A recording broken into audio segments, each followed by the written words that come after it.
श्रीमंत श्री जगद्गुरु तुकाराम महाराज की जय।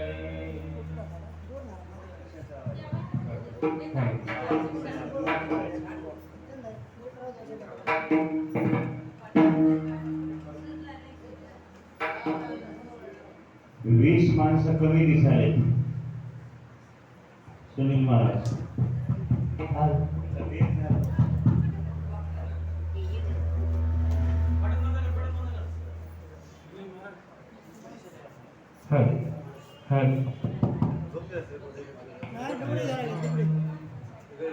या टायमामध्ये जायचं नाही, सांगा ते फोन करा, कोण आहे ते बघा. सूचना पाळायची म्हणजे पाळायची. फोन लावा. नाही 20 माणसं कमी आहे. फोन लावा.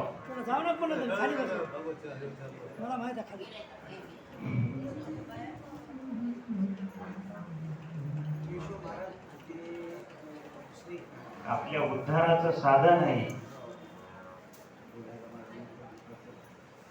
हरि ओम.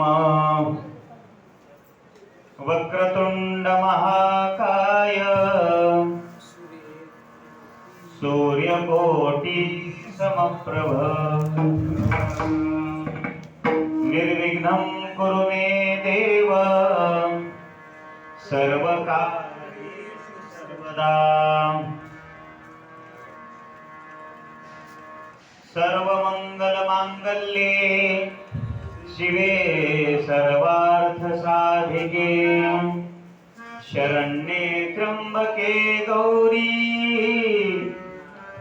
नारायणी नमोस्तुते. या माहुः सर्वलोकानां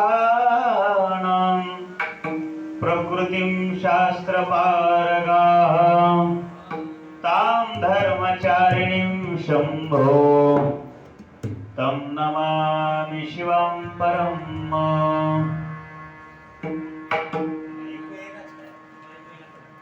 गुरुर्ब्रह्मा गुरुर्विष्णु गुरुर्देवो महेश्वरः गुरुः साक्षात् परब्रह्म तस्मै श्री गुरुवे नमः. यं प्रवर्जन्तमनुपेतमुपेत कृत्यं द्वैपायनो विरहकातराजुहाव पुत्रेति तन्मयतनया तरोभिनेदु स्तं सर्वभूतहृदयं मणिमाणितोऽस्मि.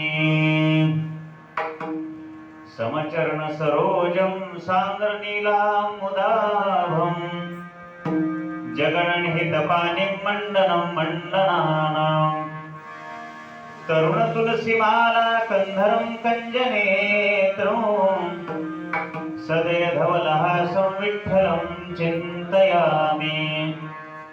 अलङ्कापुरी रम्यसिंहासनस्थं पदाम्भोज तेजस्पृथिप्रदेशं विधीन्द्रादिदेवे सदा स्तूयमानं समाधिस्थमूर्तिं भजे ज्ञानदेवम्. मनोजवं मारुततुल्यवेगं जितेन्द्रियं बुद्धिमतां वरिष्ठं वातात्मजं रामात्मजं वानरयुद्धमुख्यं श्रीरामदूतं शरणं प्रपद्ये।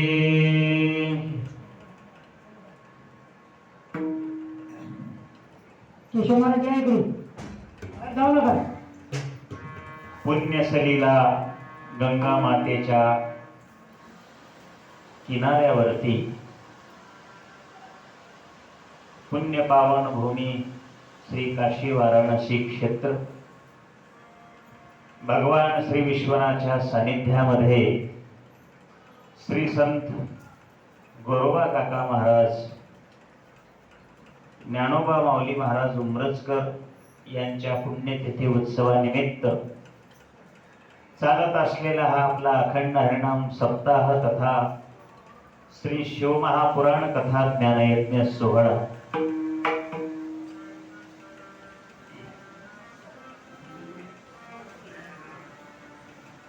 अलीकडे येऊन बसायचं, इकडं काही नाही, इथं आहे कथा, आपल्या अंतरणावर बसून ऐकायचं नाही।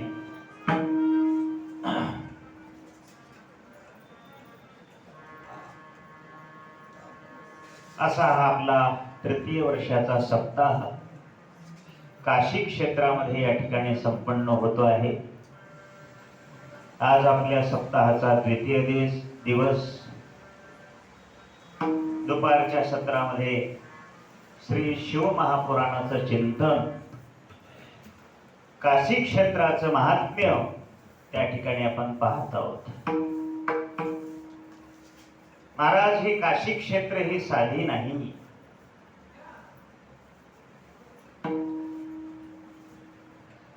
कशी निर्माण झाली काशी?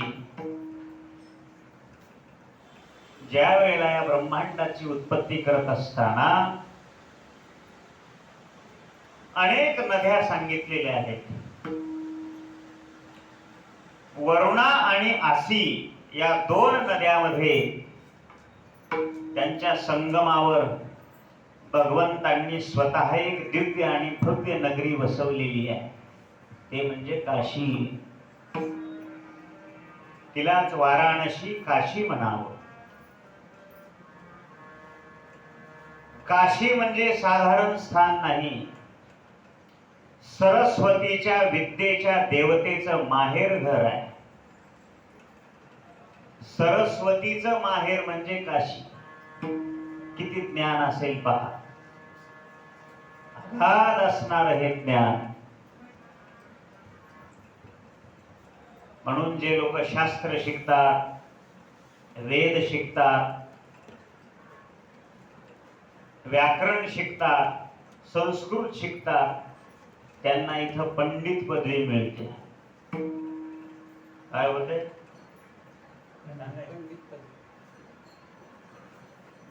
पंडित पदवी प्राप्त होते 12 वर्ष अध्ययन केल्यानंतर। अशी ही नगरी नवे भारतीय संस्कृतीचं केंद्रस्थान आहे काशी नगरी। साक्षात भगवंतांनी शिवानं ही नगरी निर्माण केलेली आहे। परमेश्वरानं निर्माण केलेली सुसंस्कृत अशा प्रकारची ही काशी नगरी तेजस्वी आहे। हिच्यासारखं तेजवान स्थान दुसरं कोणतंही नाही। हिच्या नावलौकिकामुळे खुद्द देवतांना सुद्धा काशीविषयी मोह उत्पन्न झाला। स्वर्गातले देव, महादिक देव, या लोकांना काशीचा मोह उत्पन्न झाला। काय असेल असं या काशी नगरीमध्ये? जाऊन पाहावं आपण। म्हणून स्वर्गापेक्षाही सुंदर असणारी ही काशी नगरी इंद्राला वाटलं आपण ही पाहण्याकरता जाऊ, काशी पाहण्याकरता। इंद्र हा स्वर्गाचा राजा,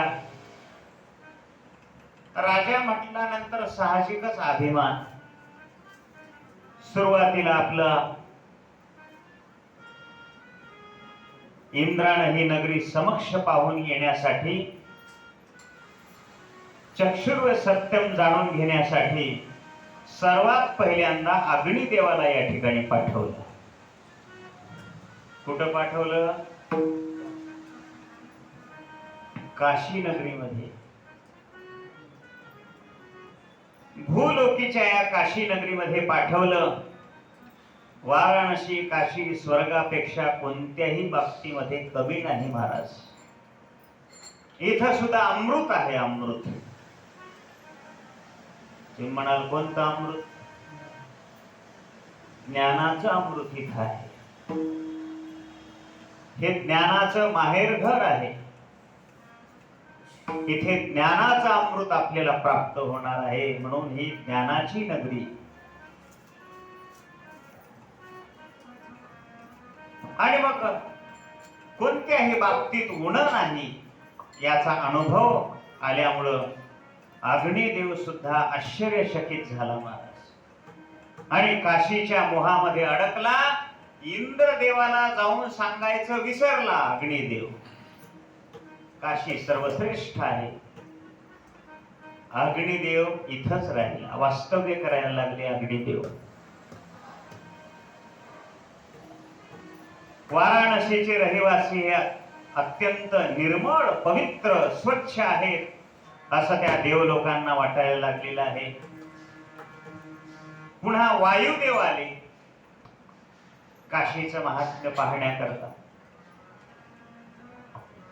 त्यांनीही इथं राहण्याचा निर्णय घेतला. वायुदेव सुद्धा परतले नाही. आणि मग इंद्रानं सूर्यदेवाला त्यांचा शोध घेण्याकरता इथे पाठवलं. वाराणसी स्वर्गतुल्य असल्यामुळे सूर्य देवता सुद्धा या ठिकाणी राहू लागलेले आहे. सूर्यदेवाला पाहण्याकरता चंद्रदेव या ठिकाणी आले. ते सुद्धा इथेच राहिले. या तिघांना शोधण्यासाठी आलेला चंद्र पृथ्वी तलावरही अलौकिक वाराणसी पाहून, काशी पाहून चंद्रदेव सुद्धा याच ठिकाणी राहिले. अशा रीतीनं सगळे देव देवता या ठिकाणी 33 कोटी देवता राहण्यासाठी आले. कुठं? काशीमध्ये वास्तव्य करण्याकरता. जिथे येण्यासाठी अनेक देवता आहेत. त्यामुळे प्रतिवर्षी भारताच्या विविध भागातून, जगामधून श्री काशी विश्वराचं दर्शन घेण्यासाठी असंख्य लोक या ठिकाणी येतात. वेगवेगळ्या भागातून विश्वनाथाचं दर्शन घेण्यासाठी. पूर्वीचा राजा देवीदास त्यांनी आत्मसमर्पण केलं. सगळ्या राज्यावर अशा प्रकारचं काय पाणी फिरवलं आणि ते इथे येऊन राहिले. तेव्हापासून भगवान विश्वेश्वर काशीमध्ये वास्तव्य करत आहेत. काश्या मरणामुक्ती ही अशा या काशीमध्ये जो एखादा कोणी मरण पावलेला असेल त्याला संपूर्णतः मोक्ष प्रदान होतो. त्यात तिळमात्र संशय नाही. ज्ञानोबरायांची सुद्धा सुंदर ओवी आहे. मोक्ष देऊनी उदार काशी होय कीर परी वेचने लागे शरीर तिये गावी. काशीत मरण यावं, काशीत मरण यावं म्हणून हजारो लाखो लोकांचं त्या ठिकाणी इथं वास्तव्य आहे. पण दुर्भाग्य कसं पहा की त्याला काशीत मरण येईना गेले. मरण येण्याकरता काशीमध्ये राहिला. जन्मामध्ये कधी नामचिंतन घेतलं नाही, भगवंताची भक्ती नाही, वारकऱ्याची सेवा नाही, संतांचं पूजन नाही. मुलं बाळ म्हणायला लागली आता काशीला नेऊन ठेवा म्हाताऱ्यांना, जेणेकरून याला मोक्ष मिळेल. गाडी केली क्रुझर, होय मारोतराव, क्रुझर गाडी केली, म्हाताऱ्याला काशीला आणून ठेवलं, सगळी व्यवस्था केली जेवणा खाण्याची पिण्याची. महाराज म्हातार काशीला येऊन सुधारलं, चांगलं झालं, गुबगुबीत झालं. काय खाऊन झालं सांगू काय? आज काय कोणता पदार्थ होता महाराज?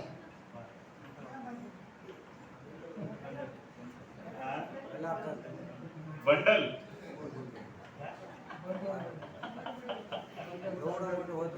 गोड बंडल.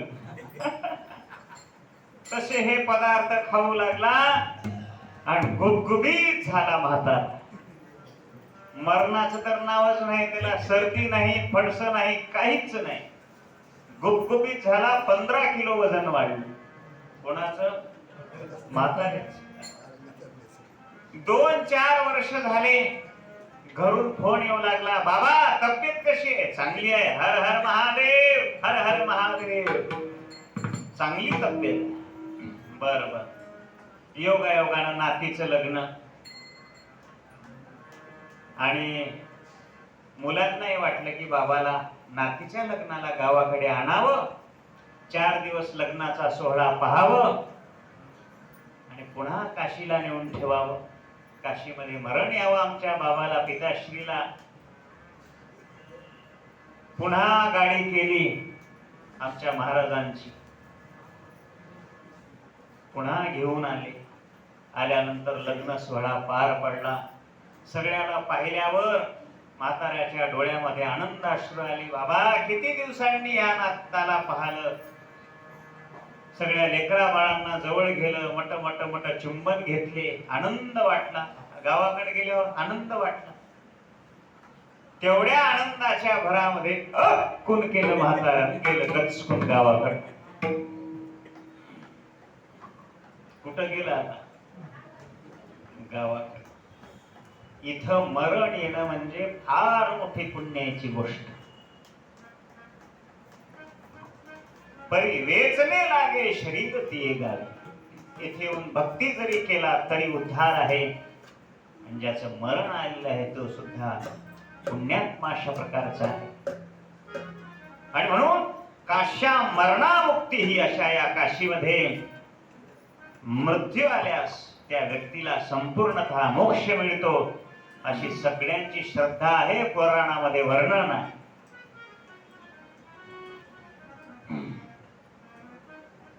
भारतीय सांस्कृतिक जर राजधानी कोणती असेल देशाची तरी ही काशी आहे.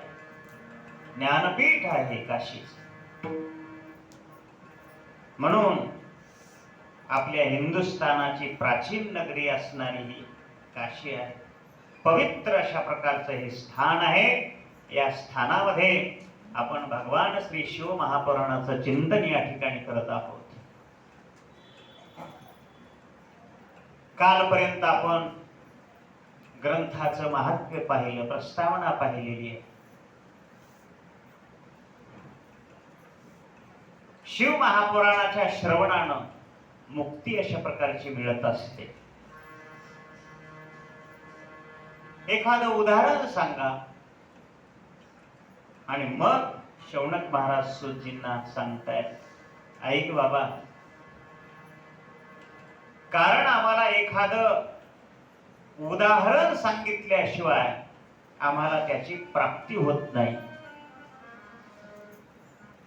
त्याची फलश्रुती कळाल्याशिवाय आम्ही त्याच्याकडे प्रवृत्त होत नाही. म्हणून एक कथा सांगितली देवराज ब्राह्मणाची. देवराज नावाचा ब्राह्मण, जसा श्रीमद भागवतामध्ये आत्मदेव नावाचा जसा ब्राह्मण आहे महाराज, तसा इथे देवराज नावाचा ब्राह्मण. फार पूर्वीची गोष्ट आहे. किरांताच्या नगरामध्ये देवराज नावाचा एक दुर्बळ ब्राह्मण, दरिद्री त्या ठिकाणी राहायला लागलेला आहे. वैदिक धर्माला अनुसरून वागत नव्हता महाराज. ब्राह्मण आहे, गळ्यामध्ये पवित्र तुळशीची माळ असावी, रुद्राक्षाची माळ असावी, कपाळाला गंध असावा, पूजा पाठ करावं. हे ब्राह्मणांचं कार्य आहे, पण तो करत नव्हता.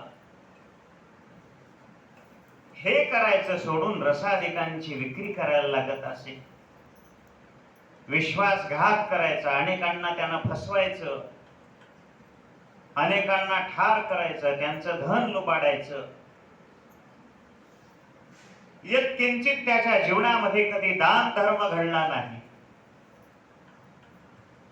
वेश्यागमन करावं, आचार भ्रष्ट करावं. एके दिवशी सहज फिरत फिरत फिरत देवराज नावाचा ब्राह्मण नामक नगरामध्ये त्यानं प्रवेश केलेला आहे आणि तिथे त्याला शिवालय दिसलं. आणि ब्राह्मण असल्यामुळं सहजच कोणीतरी भिक्षा वाढायची, तेच अन्न त्यानं ग्रहण करावं. शेवटी जीर्ण शरीर झालेलं आहे, म्हातारपण आलेलं आहे, शरीर साथ देत नाही, अंगामध्ये संपूर्ण ताप आलेला आहे, खूप त्रास होऊ लागलेला. आणि त्या समयी एका पवित्र अशा मंदिरामध्ये उपस्थित जे श्रोते मंडळी आहेत त्यांना एक महात्मा संत महात्मे शिव महापुराणाची कथा ऐकवत होते. बसल्या जागेवर ते शिवकथेचे शब्द त्याच्या कानावर यायचे आणि त्या शिवकथेचं त्यानं लक्षपूर्वक श्रवण केलं. पापी मनुष्य आहे, शिवकथेचं लक्षपूर्वक थोडं श्रवण केलं आणि 7 दिवस त्यानं कथा ऐकली महाराज. आणि ऐकल्याबरोबर अंगामध्ये शक्ती नाही, गलित गात्र असूनही त्याला संपूर्ण शिव महापुराण कथा श्रवणाचा लाभ झाला. त्याच्या आयुष्यामध्ये एवढं काय पुण्य कर्म थोडस केलेलं आहे आणि तो कथा श्रवण करत करत करत त्याच ठिकाणी मरण पावला. यमदूतांनी त्याच्या जीवात्म्याला त्या ठिकाणी यमदूतही आले आणि शिवदूतही आले त्याला नेण्याकरता. यमदूत म्हणायला लागले हे आमचं गिराईक आहे, शिवदूत म्हणायला लागले हे आमचं गिराईक आहे. दोघांमध्ये चर्चा व्हायला लागली. यानं जीवनभर अशा प्रकारचं पाप केलेलं आहे, याच्यामुळे आम्ही याला यमदरबारात नेणार आहोत, याला दंडित करणार आहोत. शिवदूत म्हणायला लागले यानं शिवकथा श्रवण केलेली आहे, हा पुण्यात्मा आहे, याला आम्ही भगवंताची प्राप्ती करून देणार आहोत, कैलासामध्ये याला नेणार आहोत. सगळं हे तिथं चाललेलं आहे. आणि मग असं त्यांची चर्चा पाहत असताना यमधर्माची आणि शिवदूतांची सुंदर चर्चा या ठिकाणी सांगितलेली आहे. बाबा यानं जीवनभर पाप केलेलं आहे. शिवदूत म्हणायला लागले ते आम्हाला माहित नाही पाप किती आहे, पण ज्यानं शिव महापुराणाची कथा संपूर्ण श्रवण केलेली आहे तो निश्चित अशा प्रकारचा पुण्यात्मा आहे, म्हणून आम्ही याला नेणार. समजून सांगितलं. अंतकाळी ज्याच्या नाम आले मुखा, तुका म्हणे सुखा पार नाही. अंतकाले च मामेव स्मरण मुक्त्वा कलेवरम. अंतकाळाच्या वेळेस ज्याच्या मुखाला भगवंताचं नाम आलेलं आहे, भगवंताचं नाम जीवनभर आला असेल नसेल, अंतकाळाच्या वेळेस भगवंताचं नाम जर मुखामध्ये आलेलं असेल तर तो शिवाच्या प्राप्तीला प्राप्त होतो, कैलासाला प्राप्त होतो, स्वर्गाला प्राप्त होतो, वैकुंठाला प्राप्त होतो. अंतःकाळाला लक्षात येण्याकरता मग कधी घ्यावं लागेल? सतत घ्यावं लागेल, सतत. कारण आपली वृत्ती अशी आहे, आपलं मन असं आहे, जीवनभर ज्या गोष्टीचा आपण विचार केलेला आहे तीच गोष्ट शेवटच्या क्षणामध्ये लक्षात येते. एका म्हाताऱ्याला हित हित हित करायचंच लक्षात होतं, सगळं हितच, 1 रुपया खर्चायचा नाही, सगळं हित हित हित, करोडो रुपये जमवले, धन ठेवून दिलं पुरून, लेकरा करता होईल, बाळा करता होईल, दान धर्म नाही, तीर्थयात्रा नाही, काही नाही, धन धन धन सगळं मिळवावं मिळवावं, प्राप्त करून घ्यावं, बस.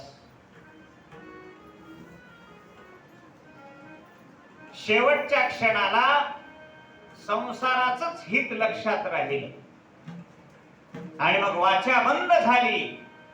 लक्षपूर्वक ऐका, सगळा संसाराचं हित करण्यामध्ये आयुष्य गेलं आणि वाचा बंद झाली. शेवटच्या क्षणाला बाजूवर झोपलेला आहे म्हातारं, लेकरं बाळ सगळे जमा झाले आणि म्हाताऱ्यांनी सांगितलं, सगळ्याला बोलवा बाबांनो, माझ्या जवळ या सगळेजण. सगळे आले, लेकी आल्या, मुलं आले. विचारलं, बाबा काय बोलायचंय, बोला, सांगा मला, कुठं धन आहे, काय ठेवलेलं आहे, सांगा. म्हातारं म्हणायचं, वा के वा के वा के. लक्षात येईना, लेकराच्या लक्षातच येईना काय म्हणायचं.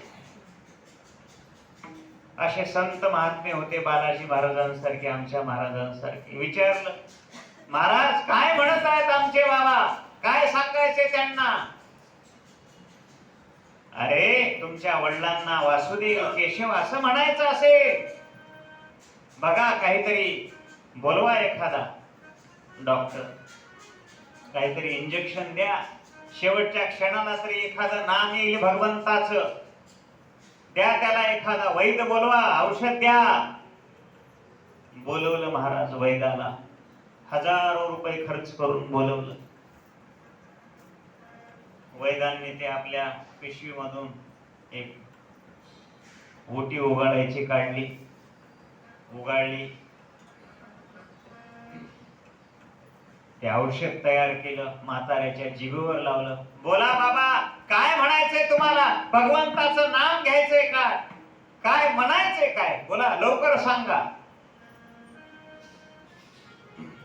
येडे हो, कशाचा वासुदेवन, कशाचा केशव, ते वासरू केरसुरी खायला, हाना त्याला,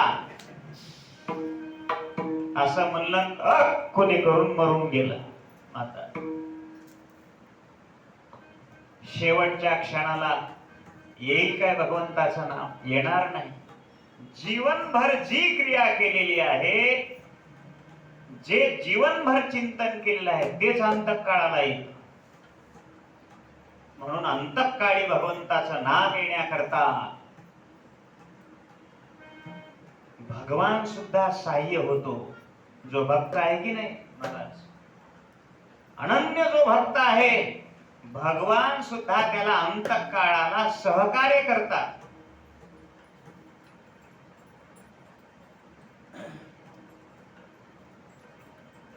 नामा म्हणे धन्य जन्म, जासी पंढरीचा नेम, तया अंती पुरुषोत्तम, जीवे भावे नवी संबे. त्याचा धन्य जन्म आहे, ज्याच्या मुखामध्ये नाम आहे, त्याच्या अंती पुरुषोत्तम, मरणाच्याही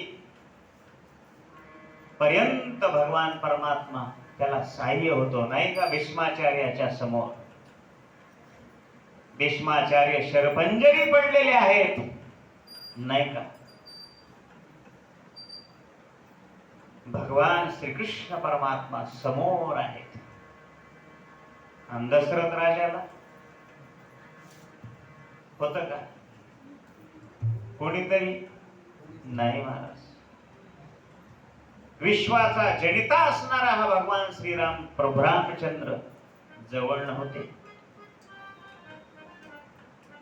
दशरथाला मांडी मिळाली नाही, पण जटायूला मांडी मिळाली प्रभू रामचंद्राची.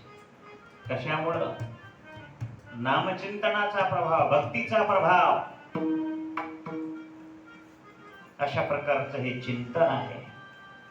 आणि म्हणून अंतकाळाच्या वेळेला हे नाम आलं पाहिजे. त्या देवराज ब्राह्मणानं शिवकथा श्रवण केली. महाराज नाही चाललं यमाचं तिथे. यमधर्माला काही नियम सांगितलेले आहेत भगवंतांनी. काय नियम सांगितलेले आहेत? यमधर्म सांगे दूता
यमधर्म सांगे दूता तुम्हा नाही तेथे सत्ता. जेथे होय हरी कथा सदा घोष नामाचा.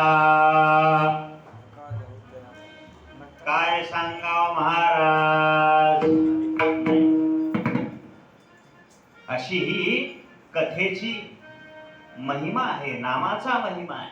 कथामृताचा हा महिमा आहे. म्हणून ज्या ठिकाणी कथा कीर्तन चालू आहे तिथे यमदूत येत नाही. नव्हे नव्हे त्या कथा कीर्तनाच्या वेळेची मर्यादा तो चित्रगुप्त लिहित नाही. पेन खाली ठेवून देतो. आयुष्य लिहित नाही. एक प्रमाण आहे, आता आठवत नाही. ते काळीची आज्ञा नाही. ते काळीची आज्ञा नाही. बघा आठवलं तर. त्या वेळेची आयुष्य मर्यादा खंडित होते. तिथून पुढे दुसरं आयुष्य मिळत असतं भक्ताला. म्हणून हे नामाचा महिमा आहे, कथेचा महिमा आहे.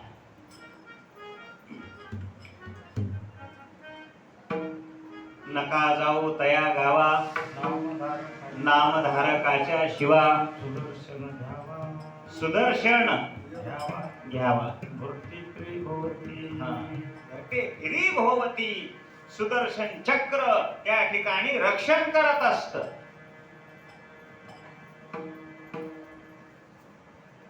आजपर्यंतच्या इतिहासामध्ये कीर्तनात माणूस मेलेलं ऐकलंय का कोणी? एक ताजुद्दीन महाराज गेले बघा कीर्तनात, पण ते ब्रह्मरूप झाले. कीर्तन करीत करीत गेले. कीर्तनात बसलेला माणूस कधी गेलाय? नाही, शक्य नाही. हे प्रमाण आहे, याला सत्य आहे. हा, घरी गेला असं, दवाखान्यात गेला असं. म्हणून हे अत्यंत प्रभावी अशा प्रकारचं हे साधन आहे. देवराज ब्राह्मणाला त्या ठिकाणी शिवलोकामध्ये नेलेला आहे. बघा, पापी मनुष्य शिवलोकामध्ये गेला. यमलोकात सगळी खळबळ माजायला लागली. यमदूतांचा कोलाहल ऐकून यमधर्म आपल्या प्रसादालयातून बाहेर आले. साक्षात रुद्रा समान दिसणाऱ्या पार्षदगणांना मोठं आश्चर्य वाटलं. भीतीपोटी त्यांच्याकडे कसलीही विचारणा केलेली नाही. सगळे गप्प राहिले. शिवदूताचा सन्मान केला.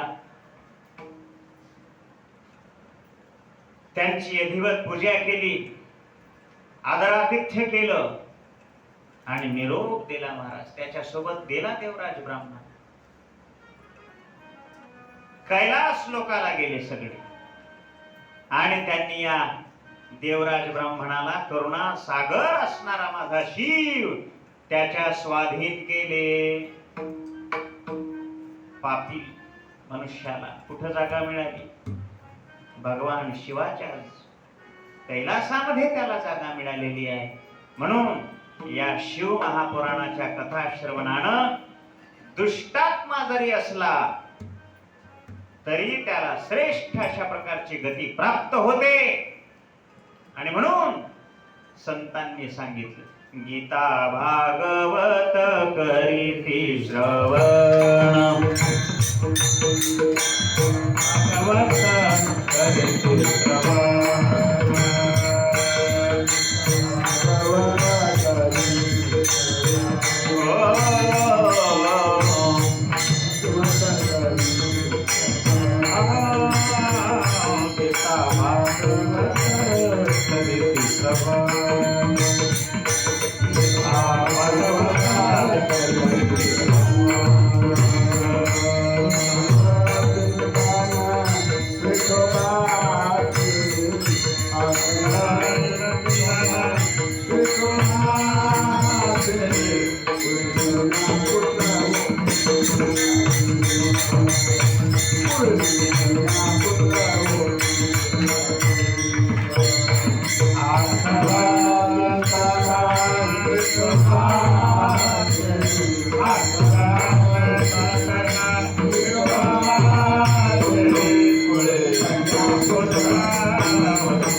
श्रवण अखंड चिंतन विठोबाचे.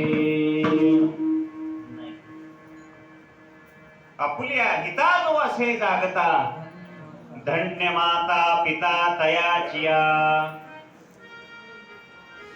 ज्याला हित करायचं आहे त्यानं आपल्या हिताच्या ठिकाणी जागा असावं. म्हणजे काय करावं? गीता भागवत करीती श्रवण. ऐकाली तुम्ही भक्ती भागवत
ऐकाजी तुम्ही भक्त भागवत, कराल ते हित सत्य करा.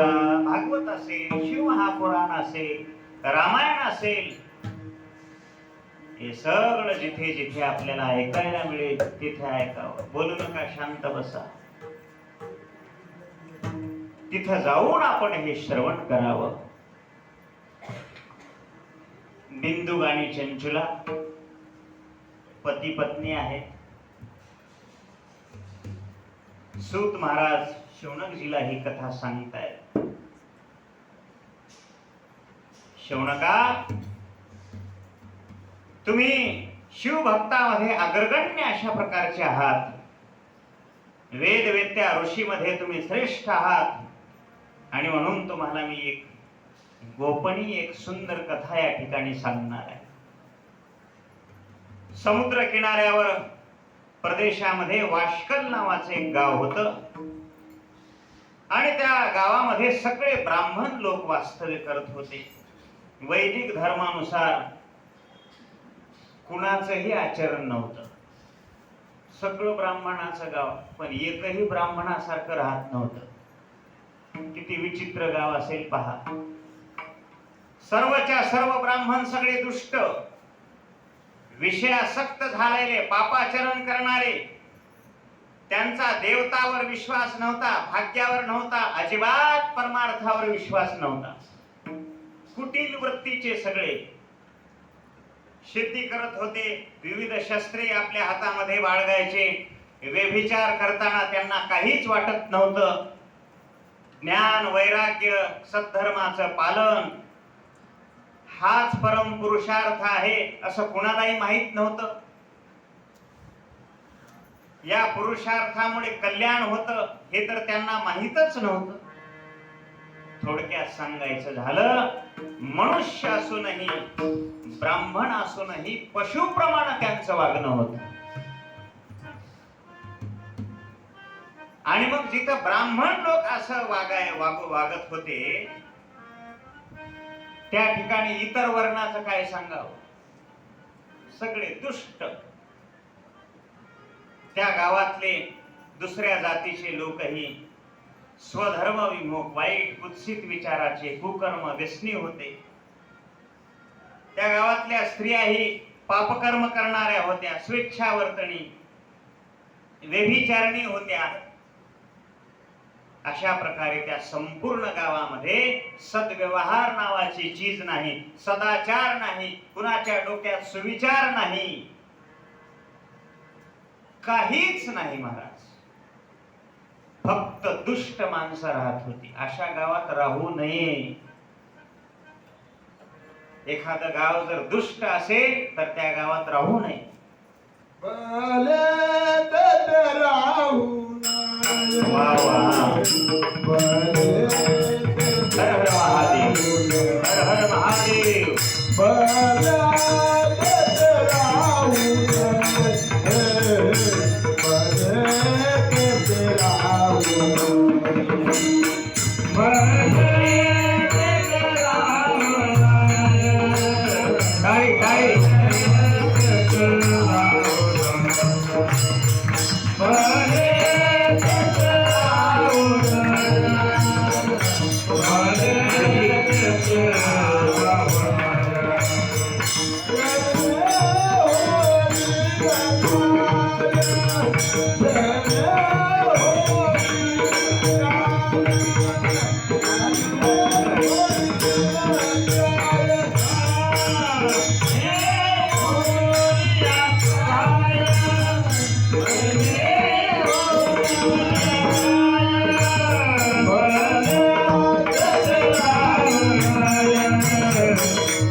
पहिले तेथे राहू नये.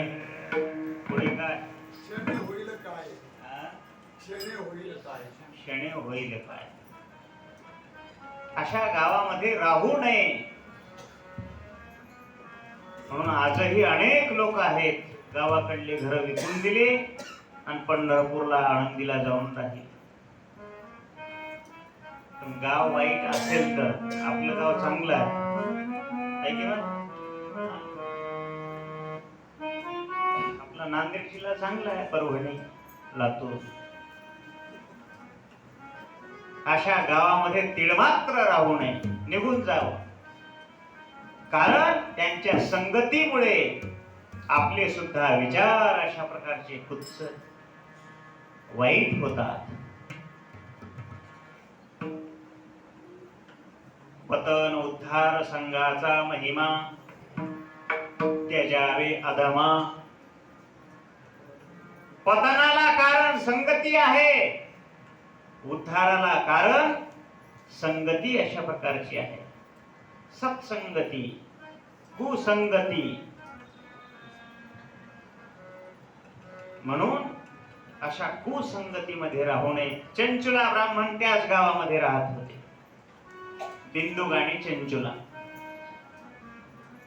बिंदुक नावाचा ब्राह्मण त्या ठिकाणी राहायचा. तो सुद्धा धर्म करायचा, दुरात्मा, महापापी होता.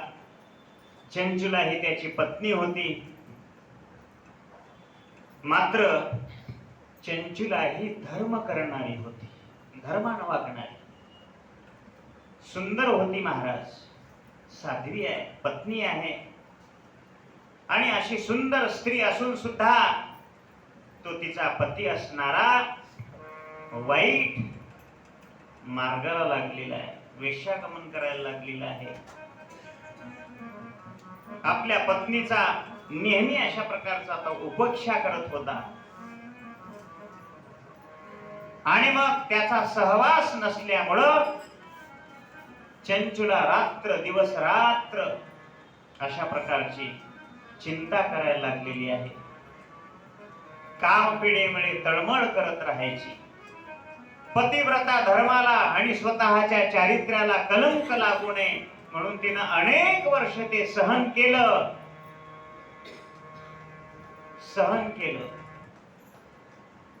तिनं आपल्या पतीचं आपल्याकडे मन वळवण्याचा अनेक प्रयत्न केला, पण सगळा प्रयत्न व्यर्थ झाला. काय करेल बिचारी? अनेक त्याला समजवण्याचा प्रयत्न केली. मी तुमची पत्नी आहे, काय कमी आहे माझ्यामध्ये? बोला, काय सांगा, तुमच्यासाठी मी काय करू, काय आणू? हे पतिव्रतेचं लक्षण. अनेक सांगून सुद्धा त्याचा स्वभाव बदलला नाही.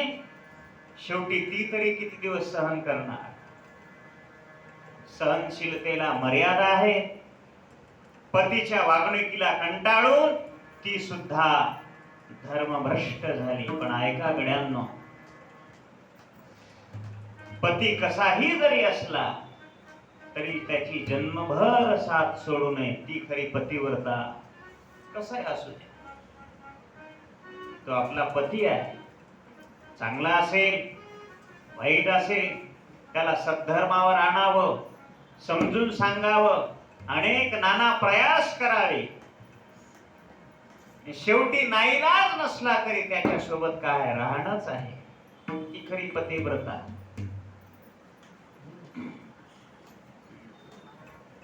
महाराज पतीच्या वागणुकीला कंटाळली आणि ती सुद्धा विचार करायला लागलेली आहे. काही दिवसांनी तिच्या पतीने वेश्येसोबत लग्न केलं. त्या वेश्येसोबत त्यानं संसार थाटला आणि चंचूला मात्र आपल्या लहान लहान मुलांचं पालन करण्यामध्ये कुठेतरी मोलमजुरी करावी, काम करावं आणि आपल्या लेकरा बाळांचं पालन पोषण करावं. अशी बरेच वर्ष उठून गेली आणि काय झालं? तिचा पती असणारा बिंदुक वार्धक्यानं मरण पावला. यमदूतांनी त्याला नरकात घातलं. नाना प्रकारच्या यातना द्यायला लागले. महाराज एवढा पापी होता तो पिशाच्याला प्राप्त झाला. जसा भागवतामध्ये धुंदुली आहे, धुंदुली, तसा हा बिंदू पिशाच्य योनीला प्राप्त झालेला आहे. अत्यंत पाप कर्म त्याच्या जीवनामध्ये झालेलं आहे. आणि मग पिशाच्य योनीला गेल्यानंतर पापी ब्राह्मण भयंकर पिशाच्य होऊन विंध्य पर्वतामध्ये भटकायला लागलेला आहे हा पिशाच्य. पतीचं निधन झाल्यानंतर चंचुलाला दुःख झालं. आपल्या मुलांच्या संसारात रमली. एके दिवशी कुठल्या तरी पुण्य पावन पर्वानिमित्त आपल्या भाऊबंधासोबत काही पाहुणे रावळ्यासोबत सहजच गोकर्ण यात्रेला गेली. कोण? चंचुला. यात्रा निघालेली आहे, गावातले काही माणसं निघालेले आहेत. आता आपण जसं आलो तशी ही चंचुला काही भाविकासोबत तीर्थयात्रेला गेली ते गेली गोकर्णाच्या ठिकाणी गेली.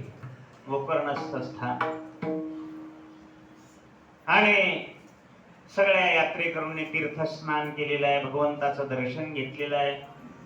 इकडे तिकडे सगळे लोक फिरायला लागलेले आहेत. फिरत फिरत असताना एका मंदिरामध्ये सगळे जण गेलेले आहेत. त्या मंडपामध्ये एक दिव्य अशा प्रकारचा महात्मा शिवकथेचं निरूपण चाललेलं आहे. ही चंचुला त्या ठिकाणी जाऊन बसली शिवकथा श्रवण करण्याकरता.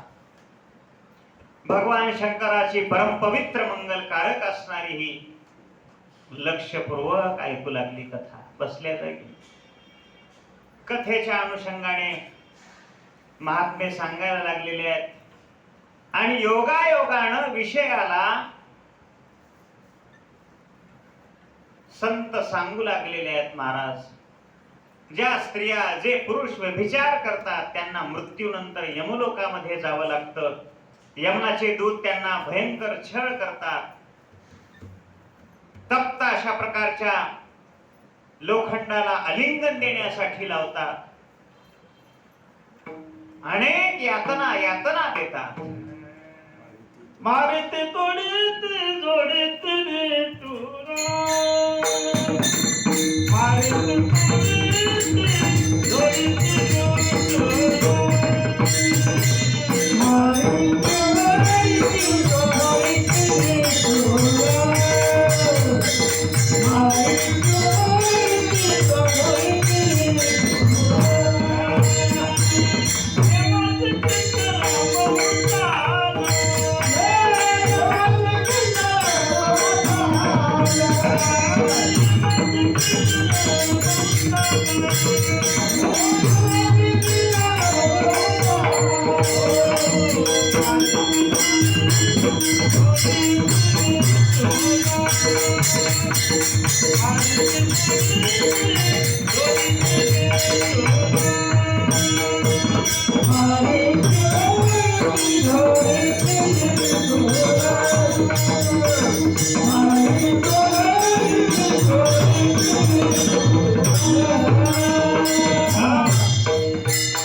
भागवतामध्ये 28 प्रकारचे नरक सांगितलेले आहेत.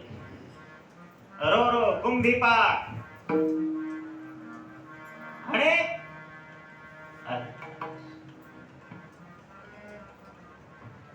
भयावह अशा प्रकारचे ते नरक आहेत. जसं जसं कर्म करसाल तसा तसा दंड त्या ठिकाणी यमलोकामध्ये प्राप्त होतो. म्हणून जीवनामध्ये दानपुण्य करा, परमार्थ करा, नामचिंतन करा, तीर्थयात्रा करा, पुण्य मिळवा. पुण्य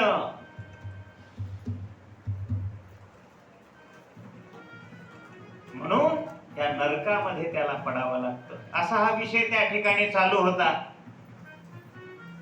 जसं जसं कर्म करसाल त्या त्या ठिकाणी तुम्हाला पाप भोगावं लागेल, कर्म भोगावं लागेल.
झाले तेची भोगाले. तिथे भोगायला मिळणार आहे.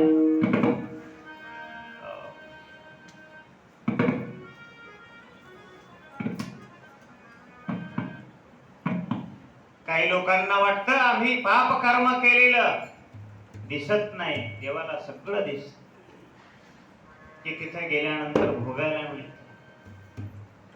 अनेक अशा प्रकारचे पापकर्म सांगितलेले आहेत, त्याचा दंड तिथे मिळत असतो. दान करावं, तीर्थक्षेत्रावर पंगत द्यावी, पुढे आपल्याला सुख मिळतं, तिथं स्वर्गात गेल्यानंतर अन्न मिळतं. म्हणून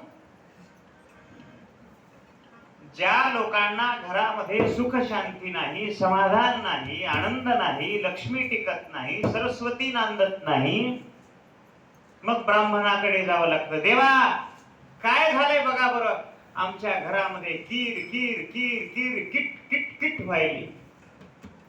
मग देव बापा आपल्याला सांगतात पितृदोष निघाले नाही. मग काय करावं लागेल देवा? नाशिकला जावे लागेल, नागपणी करावा लागेल. खर्च देवा 65,000. बर, मग इथं 10-5 हजाराची पंगत केली, काय बिघडली होती? आज पंगत कोणाच झाली महाराज? रामराव महाराज पिंपळ बोलले. काय सुंदर पंगत, टाळी वाजवा एकदा. कोणता पदार्थ होता ध्यानात राहिना जरा? पदार्थ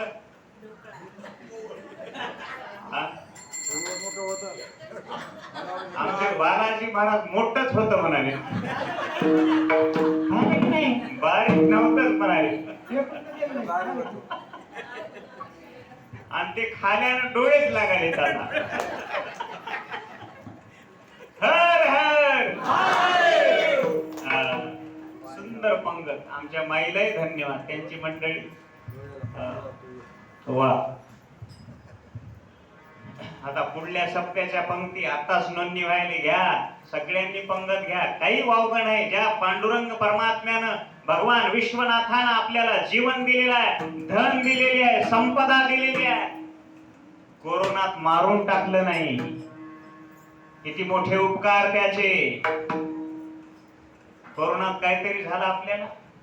बोला, काही झालं का? काहीच झालं नाही. तो रक्षण करणारा आपला शिव आहे, पांडुरंग परमात्मा आहे. हर हर खुशाल अशा प्रकारचं अन्नदान करावं, तीर्थयात्रा करावी. बरवे झाले आजीवरी, नाही पडिलो मृत्यूचे आहारी. वाचून आलो येथवरी, कुठवर? काशी पर्यंत रे. काशीला आलास, अजून काय बघायचे? वाचून आलो येथवरी, काशी पर्यंत. सगळे देव बघू. आमचे सुनील महाराज उरले ते हरी तुम्हा समर्पण. बस आता दरवर्षी तीर्थयात्रा करायची. जोपर्यंत चालता येईल, बोलता येईल, शरीरामध्ये शक्ती आहे, हात पाय चालतात. प्रमाण झालं का? डबल नको कोणते. आणि म्हणून हे सगळं कर्म आपल्या सोबत येणारं कर्म आहे. हेच कर्म. सोबत धन येणार नाही, संपदा येणार नाही, घर येणार नाही, नातू येणार नाही, पंतू येणार नाही, सून येणार नाही, लोक येणार नाही, जावा येणार नाही. भले मग तो मोतीराम महाराजाचा का असेल, सोबत येणार नाही. केलेलं कर्म अशा प्रकारचं काय येणार आहे?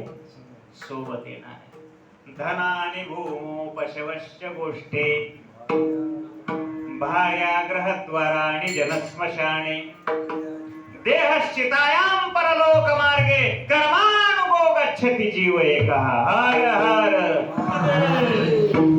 सोबत काय येणार आहे? कर्म. काय सांगितलं पहा की,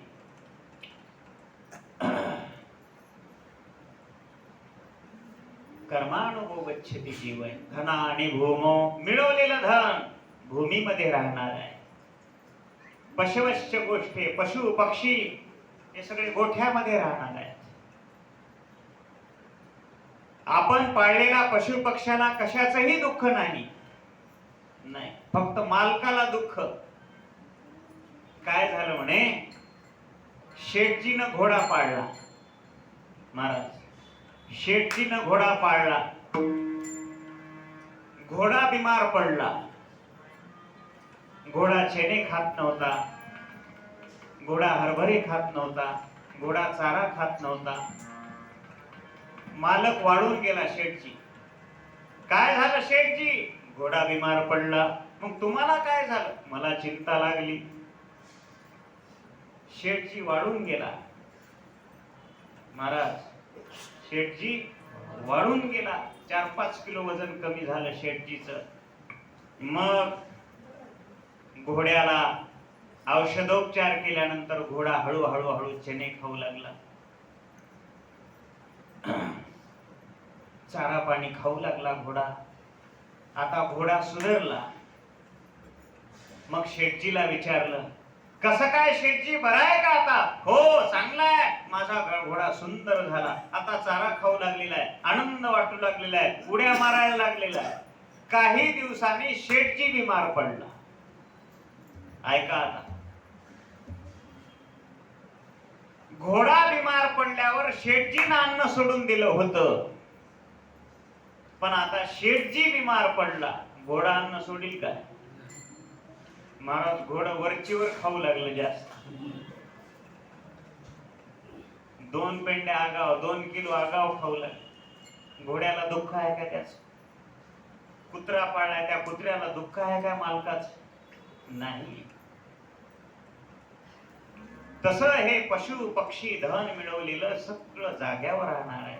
पशवश्च गोष्टी, भार्या गृहद्वाराणी, भार्या घरात राहणार आहे. सगळे हे जन स्मशानापर्यंत येणार आहेत. चांगला होता हो माणूस, चांगला होता. काल आम्ही चहा पिला, काल चहा पिला आम्ही एकत्र. पिला की आपण एकत्र चहा पिला. आणि कसं झालं की काय नाही की बघा, कसं झालं की मनुष्य जीवन काही खरं नसतंय बघा. काही मनुष्य जीवनाचा भरोसा नाही बघा, काही मनुष्य जीवनाचा भरोसा नाही बघा. त्या व्हिडिओ सारखं काम झालं.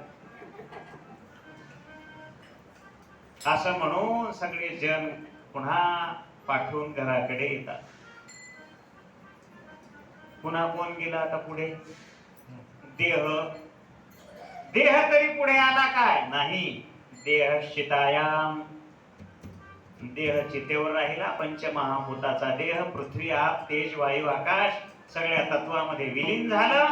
आणि मग काय राहिलं आता? कर्म राहिलं. कर्म. देह शितायाम परलोक मार्गे कर्मानुगो गच्छति जीवयका. म्हणून कर्म अशा प्रकारचं सोबत येणार आहे. ते भक्तिगीत सुंदर आहे बघा, आनंद शिंदे. जगी जीवनाचे सार घ्यावे जाणून सत्वर. जगी जीवनाचे सार घ्यावे जाणून सत्वर. जैसे ज्याचे कर्म तैसे फळ देतो ते ईश्वर. जैसे ज्याचे कर्म तैसे फळ देतो ते ईश्वर. जैसे ज्याचे कर्म तैसे फळ देतो ते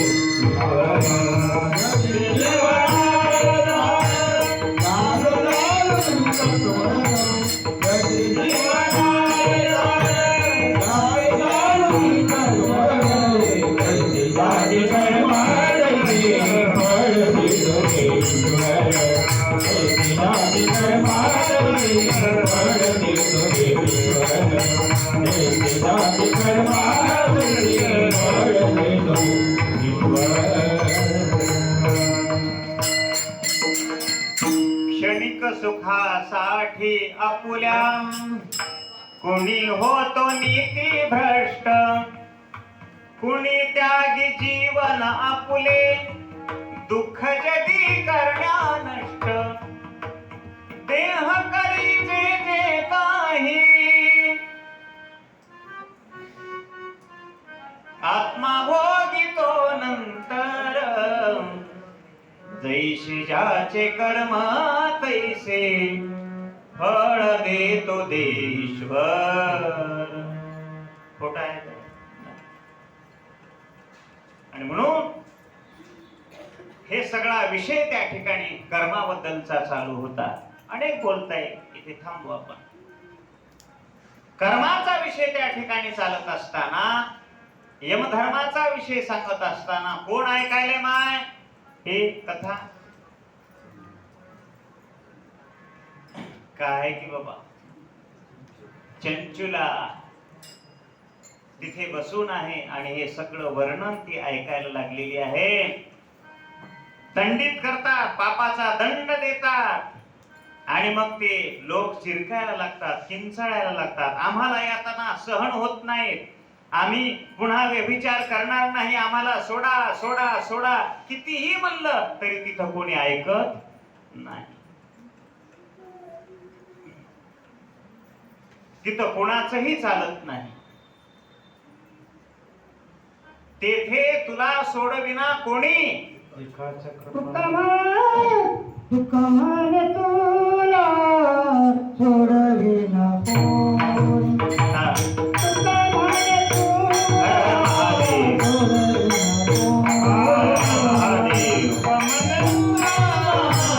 सोडविना कोणी. तुका म्हणे तुला सोडविना कोणी. तुका म्हणे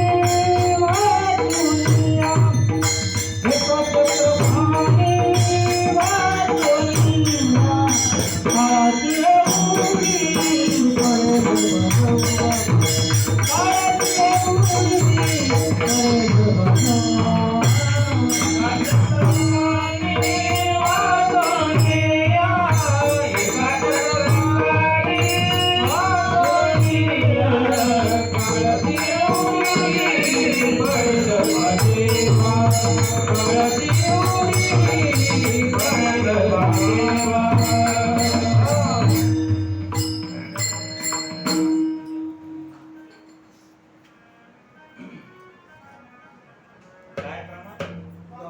तुका म्हणे तुला सोडविना कोणी, एका चक्रपाणी वाचुनी. अजून एक दुसरं प्रमाण आहे. तेथे तुला सोडविना कोणी, एका सद्गुरु वाचुनी. काय सुरुवात?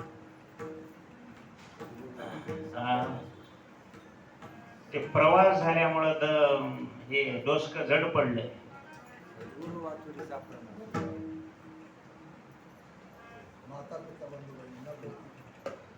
माता पिता बंधू भगिनी कोणी नपवती निर्वाणी. इष्ट मित्र स्वजन सोयरे हे तो सुखाची मांडणी. तेथे तुला तेथे कोणी सोडविना, एका सद्गुरु वाचोनी. धर्मदा गो सदैवाचा तो बा परोपकारी. हे असे प्रमाण आले की मग मस्त आता रात्री 12 पर्यंत कथा करू. बापू आत्ताच डोळा लागायलाय म्हणा. म्हणून तिथं सोडवणार कोण आहे? सद्गुरु आहे, संत आहे, देव आहे आणि आपलं नाम आहे, आपलं कर्म आहे. एवढ्याच गोष्टी तिथं मुबलक आहेत. मी फलाना आहे, मी बस्ताना आहे, मी मोठा आहे, धनवान आहे, पदवान आहे, तिथे चालणार नाही. अशा या सगळ्या गोष्टी ऐकत असताना आणि मग तिथं तो नियम कोणीच मोडू शकत नाही. तेथील नियम देव, ऋषी, मुनी, मनुष्य अशा सर्वांना बंधनकारक आहे. तिथला नियम बंधनकारक आहे. मग तो कोणीही असो. कर्मे दशरथ, कर्मे दशरथ योगे मेला, कर्मी श्रीराम नवसा गेला. कर्मे रावण क्षय पावला, वियोग घडला सीता देवी. थोडा प्रकाश टाकून पुढे जायचं, याचा विस्तार नको. कर्माचं बंधन देव सुद्धा तोडू शकत नाहीत, पण संत तोडू शकतात. लक्षात घ्या, गुरु तोडू शकतात. म्हणून तेथे तुला सोडविना कोणी, एका सद्गुरु वाचून. बस, देव सुद्धा तिथला नियम तोडू शकत नाही. तिथे कोणालाही सूट नाही. प्रत्येकाला आपापल्या दुष्कर्माचं फळ त्या ठिकाणी भोगावं लागतं. म्हणून स्त्रियांनी, पुरुषांनी केव्हाही अशा प्रकारचा अधर्म करू नये. लक्षात घ्या, धर्मानंच आपलं आचरण असलं पाहिजे. आणि मग हे पुराणिकाचं सगळं बोलणं चालू होतं. ही चंचुल ऐकत होती, भयानं व्याकुळ झाली. तिला आता भीती वाटायला लागली. तिच्या सर्वांगाला घाम फुटलेला आहे, घशाला कोरड पडली, शरीर तिचं थर थर थर कापायला लागलं. कथा संपल्यानंतर सगळी मंडळी दर्शन घेऊन निघून गेली आणि चंचुला महाराजांच्या समोर गेलेली आहे. महाराज, तिनं महाराजांचे पाय धरले आणि विचारायला लागली, हे देवता, हे संत महात्म्या, मला धर्म माहित नव्हता. माझ्याकडून सतत दुराचार घडला, माझ्याकडून सतत पापाचार घडलेला आहे. आता मी काय करू? मला यमाच्या तावडीतून आता तू सोड. संताचे चरण धरले. माझी दुष्कर्मे मला आता आठवायला लागलेली आहे. तुझं प्रवचन ऐकून, तुझी कथा ऐकून मला मरणाची गती स्पष्ट दिसायला लागलेली आहे. माझं दुःख आता मला सोडवा. म्हणून त्या संत महात्म्याच्या चरणावर साष्टांग प्रणिपात घातला चंचुलीनं. देवा, मला सोडवा याच्यातून. संत महात्मे हे दयाळू असतात आणि म्हणूनच त्यांना विचारावं.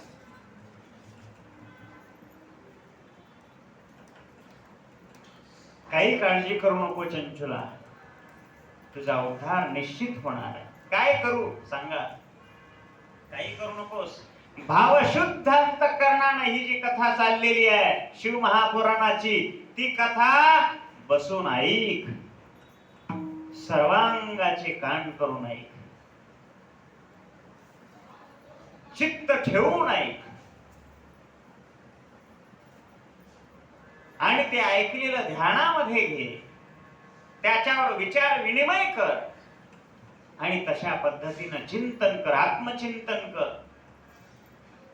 श्रवणाच्या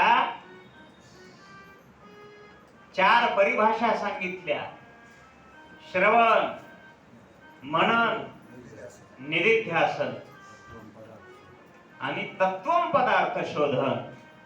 4 अवस्था आहेत श्रवणाच्या. नुसतं श्रवण, बसले येऊन कीर्तनात, कथामध्ये डोळे लावून मस्त पैकी ऐकू लागलेले आहेत. ऐकावं डोळे लावून, पण ते शब्द ऐकावं. पण डोळे लावून ऐकणं सोडून देऊन झोप घेतल्यावर ते श्रवण नाही. केशव महाराज झोपायचं. होय केशव महाराज. असं समोर बसून डोळे लावून एक म्हातारे बाबा ऐकू लागले माझं कीर्तन, जालन्याची गोष्ट. डोळे लावून मस्त पैकी ऐकू लागलेले आहे. 2 तास कीर्तन झालं. विचारलं, बाबा तुम्ही छान मन लावून तुम्ही कीर्तन ऐकत होता, काय आवडलं तुम्हाला कीर्तनातलं? सांगा बरं, कोणता अभंग होता, काय विषय होता? मस्त केलास रे वागा कीर्तन.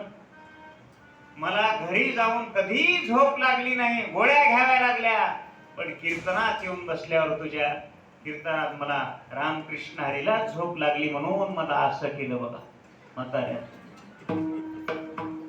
किती चांगलं कीर्तन केलंस, मला झोप लागली. बघा, धन्य म्हणलं मी आता, धन्य आज दिन भला. असे जर श्रोते असले तर कथाकार नीट रेल्वेनं पळून जाते. बघा आता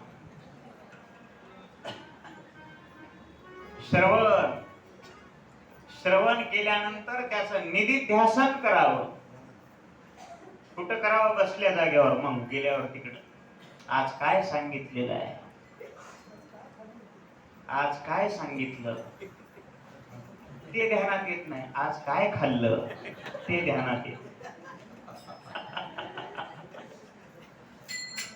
आज काय सांगितलं, कोण्या भगवंताची कथा सांगितली, कुठलं महात्म्य सांगितलं, कीर्तनामध्ये कोणता अभंग होता, नाही.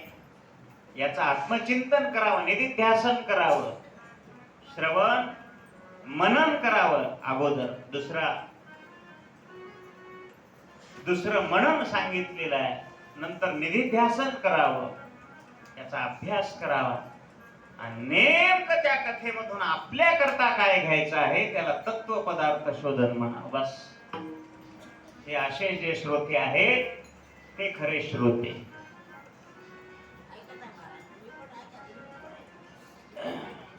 नाही, अशा प्रकारचं ज्याचं श्रवण आहे तो खरा अधिकारी.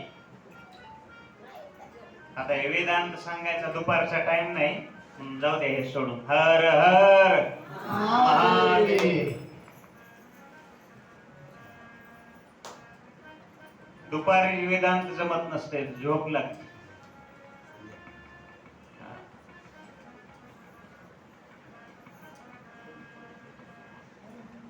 श्रवण एकनिष्ठ अशा प्रकारचं असावं, तिथं कोणालाही सूट नाही.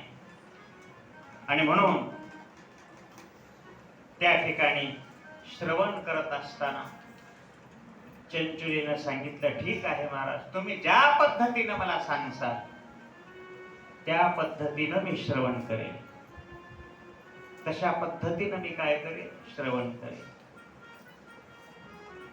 मृत्यू समय मला नेण्यासाठी यमदूत येतील, मला त्याची भीती वाटायला लागलेली आहे, आता काय करू.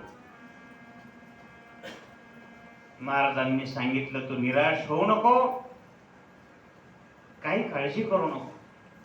या ठिकाणी जी शिवकथा चाललेली आहे तू ती श्रवण कर. शिवपुराणाचं महात्म्य फार थोर आहे. याच्या श्रवणाने चित्ताची शुद्धी होते, मन निर्मळ होतं, शुद्ध चित्तामध्ये शिव पार्वतीचा वास होत असतो.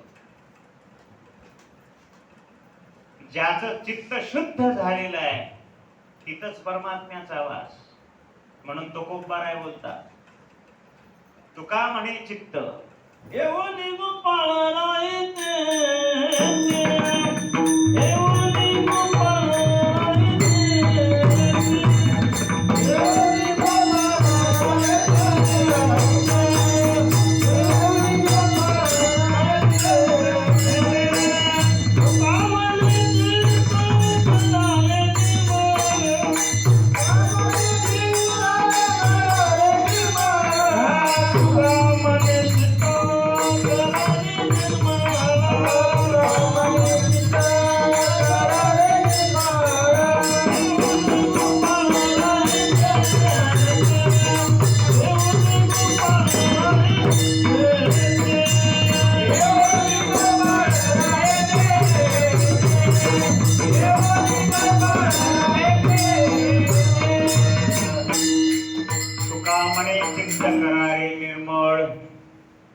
येवनी गोपाळ राहे तेथे. या चित्तामध्ये शुद्धता येत असते. कशामुळं? शिव महापुराणाच्या श्रवणामुळे. विशुद्धात्मा शिवपदाचा अधिकारी होतो. शिव महापुराणातील कथा सर्व मानवासाठी उत्तम अशा प्रकारच्या आहेत, कल्याणप्रद आहेत. लक्षपूर्वक श्रवण करावं. शिवकथा हा भवरोगाचा नाश करणारी आहे, संसार रूपी बंधन तोडून टाकणारी आहे. शिवकथाचं श्रवण करून वारंवार चिंतन मनन करावं. चिंतन मनन केलं हेच खरं निधिध्यासन आहे. अशा प्रकारे ही सगळी शिव आराधना आहे. या आराधनेनं चित्त शुद्ध होतं, ज्ञान आणि वैराग्य वृद्धिंगत होत असते, शिवभक्ती उत्तरोत्तर वाढत असते. आणि त्या योगानं भगवान शिवजीला प्रसन्नता लाभते आणि त्यांच्या कृपा आशीर्वादाने आपली दिव्य अशा प्रकारची मुक्ती प्राप्त होत असते. ज्याचं चित्त अहर्निशी प्रपंचात गुंतलेलं आहे तो पशु समान आहे. या संसार रूपी बंधनातून कधीही मुक्तता होत नाही. आणि म्हणून हे चंचुले, म्हणून माझं तुला सांगणं आहे, आपलं मन विषयापासून प्रवृत्त कर. ही परम पावन शिवकथा भक्तिभावानं श्रवण करून ऐक. ही कथा श्रवण केल्यामुळे चित्ताची शुद्धी होते आणि तुला मोक्ष मिळेल. जो मनुष्य निर्मळ अंतःकरणानं भगवान शंकराच्या चरणाचं चिंतन करतो त्याला एका जन्मामध्ये मुक्ती मिळते. हे त्रिवार सत्य आहे, त्रिवार सत्य. आणि म्हणून एवढं बोलल्यानंतर चंचुला मातेचं हृदय भरून आलं. त्या ठिकाणी डोळे मिटलेले आहेत. भगवान शंकराचं मनोमन ध्यान करायला लागली. चंचुलाची अवस्था आता भक्ती मार्गाकडे लागलेली आहे. पश्चातापाने दत्त झालेली आहे आणि आशेचा एक किरण तिला दिसायला लागला. म्हणून माणसानं एका जागी बसल्यानंतर आत्मचिंतन करावं. मी आजपर्यंत काय केलेलं आहे, किती पापकर्म केलेलं आहे, कसं कसं माझ्या जीवनामध्ये अपराध झालेला आहे, त्याचं परिमार्जन कसं करावं याचं चिंतन करावं. आणि एक त्याला आशेचा किरण दिसत असतो. तसं या संत महात्म्याच्या उपदेशानं तिचं अंतःकरण प्रसन्न झालं. तिच्या डोळ्यातून अश्रूच्या धारा यायला लागलेल्या आहेत. तिनं त्या संत महात्म्याचे पाय धरलेले आहेत. देवा, तुझं बोलणं ऐकून मी अशा प्रकारची कृतार्थ झालेली आहे. तू माझ्या जीवनाचा शिल्पकार आहेस, मार्गदर्शक आहेस, परोपकारी आहेस, धन्य आहेस, प्रशंसनीय आहेस. मला नरकापासून तू जाण्यापासून तू वाचवलेला आहेस. आता माझा उद्धार कर. या शिवमहापुराणातल्या कथा सांगून मला अशा प्रकारचं तू पुण्यवान बनव. माझ्या मनामध्ये संपूर्ण शिवमहापुराण ऐकण्याची इच्छा निर्माण झालेली आहे. ती मनोकामना माझी पूर्ण कर अशी प्रार्थना चंचुलेनं केली आणि पुन्हा साष्टांग प्रणिपात घातला. आणि मग चंचुलाचं बोलणं ऐकून संत महात्म्याला, ब्राह्मणाला अत्यंत आनंद वाटलेला आहे. आणि त्यांनी सुंदर अशा प्रकारचं तिच्याकरता शिवकथेचं आयोजन केलेलं आहे. सर्वांना निमंत्रण दिलेलं आहे आणि सुंदर असा मंडप त्या ठिकाणी टाकलेला आहे. सगळे ऋषी मुनी त्या ठिकाणी कथा श्रवणात करता, भगवान शिवाची अवीट कथा श्रवण करण्याकरता सगळे ऋषी मुनी गण गंधर्व यायला लागलेले आहेत. चंचुला तिथे बसून आहे आणि 7 दिवस भगवंताची कथा तिनं श्रवण केली. काय सांगावं, वैराग्य प्राप्त झालं महाराज तिला. जवळ जवळ जवळ वैराग्य प्राप्त झालं. आणि तेवढ्यामध्ये 7व्या दिवसाचा कथा श्रवणाचा भाग त्या ठिकाणी ऐकल्यानंतर शिवलोकामधून प्रत्यक्ष एक दिव्य विमान आलेलं आहे. शिवाचे पार्षदगण त्याच्यामध्ये बसलेले आहेत. अत्यंत तेजस्वी असणारे ते दिसायला लागलेले आहेत. रुद्रा समान दिसणारे पार्षदगण. त्या पार्षदगणांना पाहिल्याबरोबर तिला आनंद झालेला आहे. विमानात बसवलं महाराज आणि दिव्यांगना झाली, शिवलोकाला गेली. प्रत्यक्ष कोण? चंचुला, पापिणी असणारी चंचुला. कुठे गेली? कोण म्हणलं? दुबईला, कैलासाला गेली, शिवलोकाला गेली. पापिणी होती. पती असणारा मरण पावला. काय झाला होता?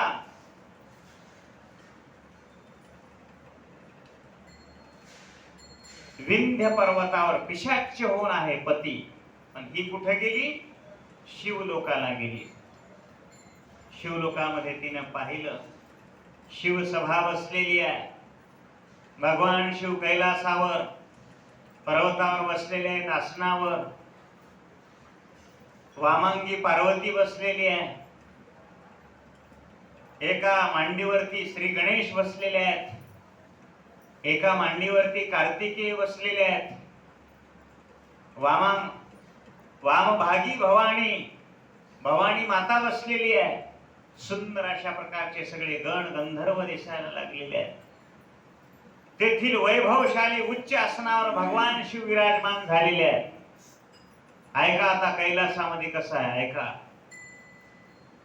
सनातन स्वयंभू अशा भगवान शिवाला पंचमुख आहेत. त्याला पंचानन म्हणतात. पंचाननतनद्भूतम पंचाचार्यम जगद्गुरुम. पंचानन असणारा तो भगवान शिव आहे. आणि त्यांच्या प्रत्येक मस्तकावर अर्धचंद्रकृती दिव्य मुकुट शोभून दिसायला लागलेले आहे. कंठ नीलवर्ण आहे भगवंताचा. कसा आहे भगवंताचा कंठ? कसा आहे? नीलवर्ण आहे. अंग कांती कर्पुरा समान आहे. कर्पूर गौरम करुणावतारम संसार सारम भुजगेंद्रहारम सदा वसंतम हृदयारविंदे भवं भवानी सहितं नमामि. अशा प्रकारचे ते भगवान शिव त्या ठिकाणी अत्यंत तेजमान दिसायला लागले. कर्पूर समान गौरवर्ण. त्यांनी आपल्या सर्वांगावर श्वेत भस्म लावलेलं आहे. भगवंताला कोणतं भस्म लावायचं? श्वेत भस्म. श्वेत वस्त्र परिधान केलेलं आहे. व्याघ्रांबर आहे. त्यांच्या वाम अंगावर भगवती गौरी बसलेली आहे. विद्युतले समान अत्यंत तेजस्वी दिसत होती. काय त्या भगवतीचं वर्णन करावं. अद्भुत असणारी ती पार्वती नाही का सती माता. लावण्य आहे महाराज. तिचं सौंदर्य आहे. आणि हे सगळे 33 कोटी देव त्यांची सेवा करण्याकरता त्या ठिकाणी उभे आहेत. ब्रह्मादिक स्वर्गादिक देव, इंद्र चंद्र महेंद्र, ऋषी मुनी गण गंधर्व, सूर्यदेव वायुदेव, अग्निदेव, सगळे देव, कुबेर देव सगळे त्या भगवान शिवाच्या आराधनेमध्ये आहेत. आणि मुख्य अशा प्रकारचा नंदीश्वर, भगवंताचं वाहन असलेले नंदीश्वर त्या ठिकाणी सेवेमध्ये आहेत. भृंगी आहेत, शृंगी आहेत, गण आहेत. सगळी मांदी आली त्या ठिकाणी कैलासावर. पहा की किती सुंदर. डोळ्यापुढे आणा ते चित्र. दिसणं आलेलं मला ते. मला घर दिसालंय आता. घर कैलासाचं चित्र आणा आपल्या डोळ्यासमोर. सर्व देवी देवता त्या ठिकाणी नृत्य करायला लागलेले आहेत. भगवान शिवाचं गुणगान करत असताना तत्परतेनं सगळे फुलं घेऊन उभे आहेत. इथेही रोज येतात जसं पंढरपुरामध्ये येतात. नाही, सुरवराची दाटी म्हणा. वळवंटापासून रंबा देख नाचते ओव्या जोडो दे हात.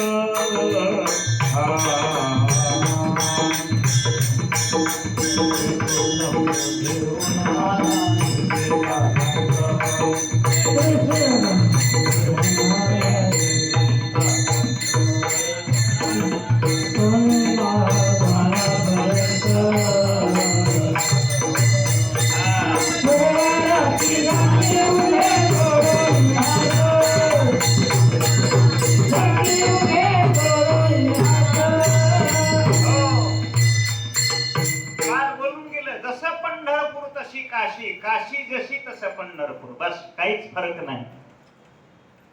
हरिहराचं दिव्य दर्शन पंढरपुरामध्ये आहे.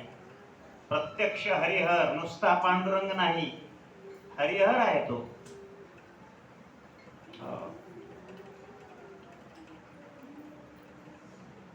तसंच या ठिकाणी सगळे ऋषी मुनी गणगंधर्व रोज येतात भगवंताच्या दर्शनाला. तसं त्या कैलासामध्ये सगळे देव आहेत, सगळे उभे आहेत. गणेश, भृंगी, नंदी, वीरभद्र आहेत. आदी सर्व शिवगण आपल्या स्वामींच्या आज्ञेची वाट पाहत आहेत. आज काय आदेश देणार माझे भगवान शंकर, याचा आदेश वाट पाहण्याकरता सगळे उभे आहेत.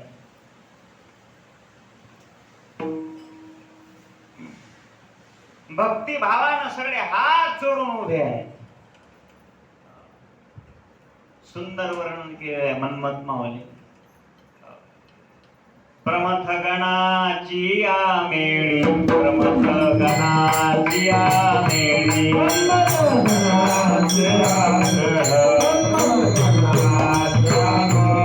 चंद्रमोळी केला,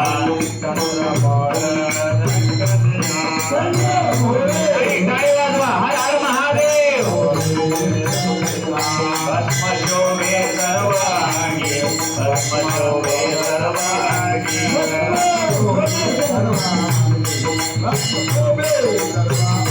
भवानी भवानी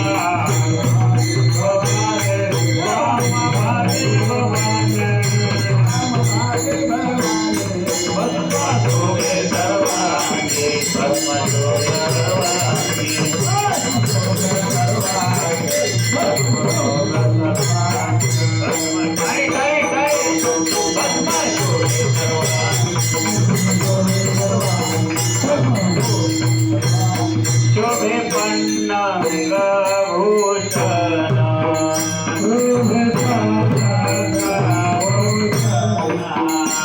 नंदी वाहन साजिरे,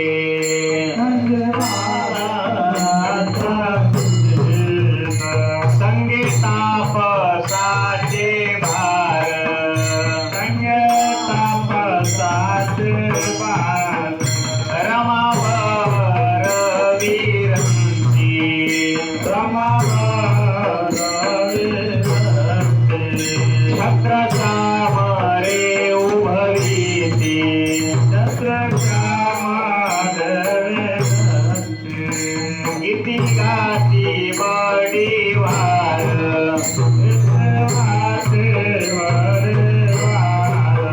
ऐसा पाहोनिया डोळा, ऐसा पाहोनिया डोळा. सुख सोहळा सुखाचा, सुख सोहळा सुखाचा. भस्म शोभे सर्वांगी,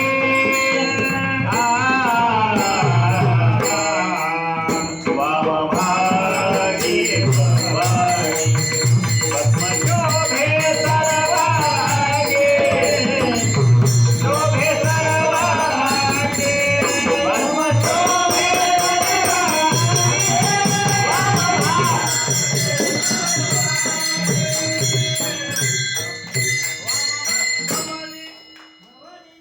भवानी एकदा टाळ्या वाजवायला.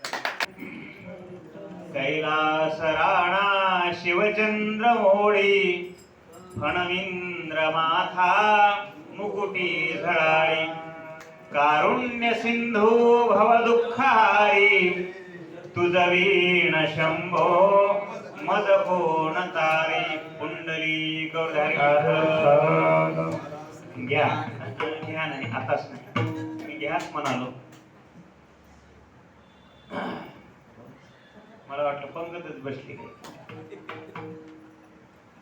संध्याकाळी ज्याच्या मस्तकावर अशा प्रकारचा चंद्रमा आहे तो चंद्रमोळी देखियला. कसा आहे मग? भस्म शोभे सर्वांगण, भस्म अशा प्रकारचं लावलेलं आहे.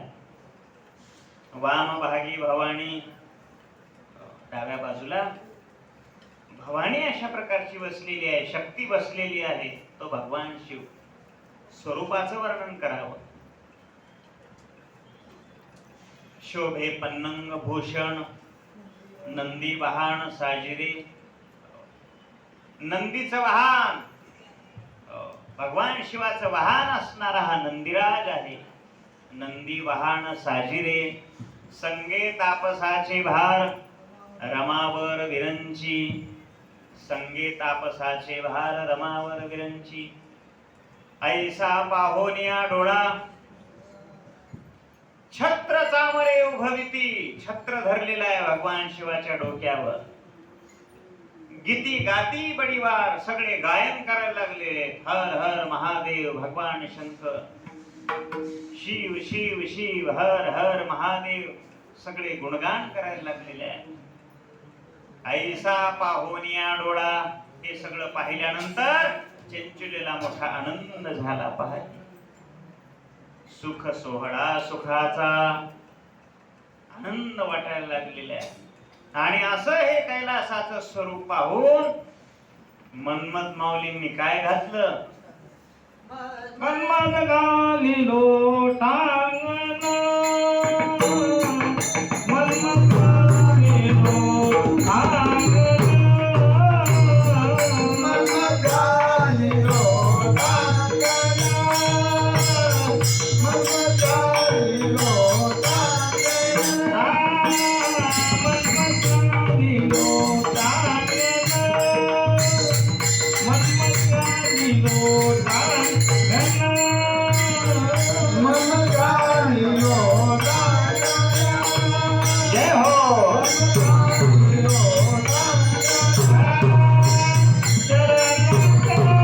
गवळी चरण आवडी.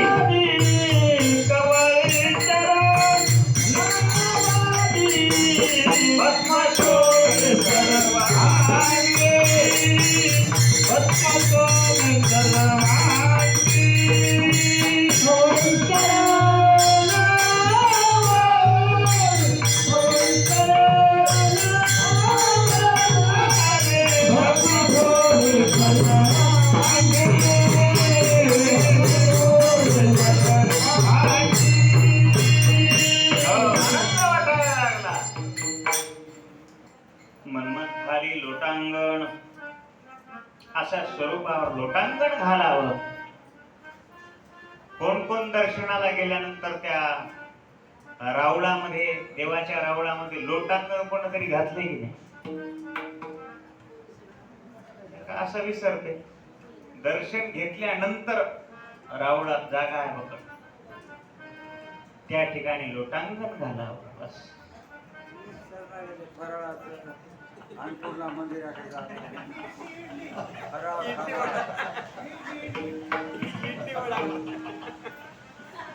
दुसऱ्या कामाची गडबड आहे त्यात. इडली वडा होता. म्हणून आता उद्या जायचंय का दर्शनाला? उद्या लोटांगण घालायचं. दर्शन घातल्यानंतर बाहेर जागा आहे बघा अशी बसण्याकरता आहे.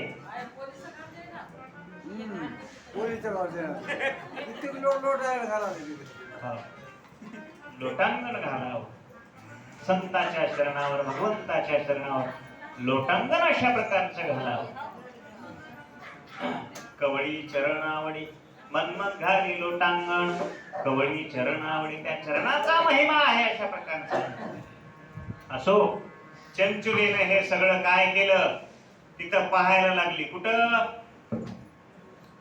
उदगीरला कैलासामध्ये सगळे पाहायला लागले. आनंद वाटला तिला.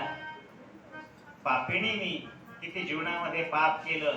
मला या शिवपथेमुळे कोणती जागा मिळाली? कैलासाची जागा मिळाली. आनंदाचे अश्रू तिच्या डोळ्यामधून यायला लागले. धड धड धड रडायला लागली चंचुला. बोलू नका.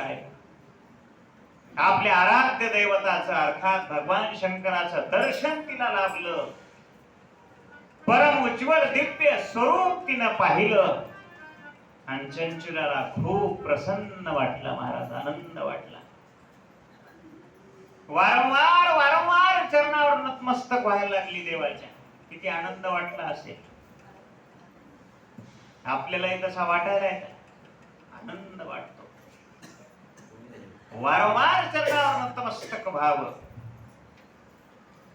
हात जोडून नम्र भावानं उभं राहिली. तिचा कंठ सद्गदित झाला. डोळ्यातून आनंद अश्रू वाहू लागलेले आहेत. तिची अवस्था पाहून शिव पार्वतीचं अंतःकरण करुणेनं अशा प्रकारचं भरून आलेलं आहे. पार्वतीला सुद्धा आनंद वाटायला लागला. काय हिची भक्ती असेल, काय हिचं श्रवण असेल, काय हिचं नामचिंतन असेल, ही प्रत्यक्ष अशा प्रकारची शिवलोकाला प्राप्त झालेली आहे. पार्वतीलाही मोठं त्या ठिकाणी नवल वाटायला लागलेलं आहे. आनंद वाटला.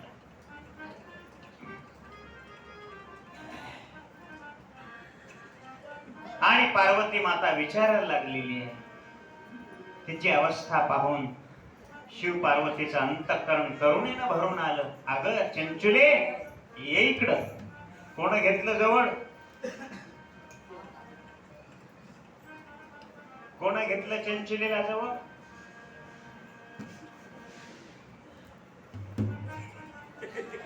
काही ध्यानात नाही आलं.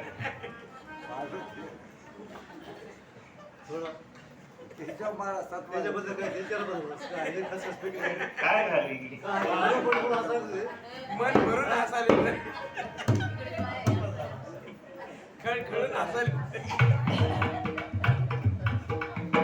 कोणाची ध्यान गेली केशव महाराज? पोरे आले.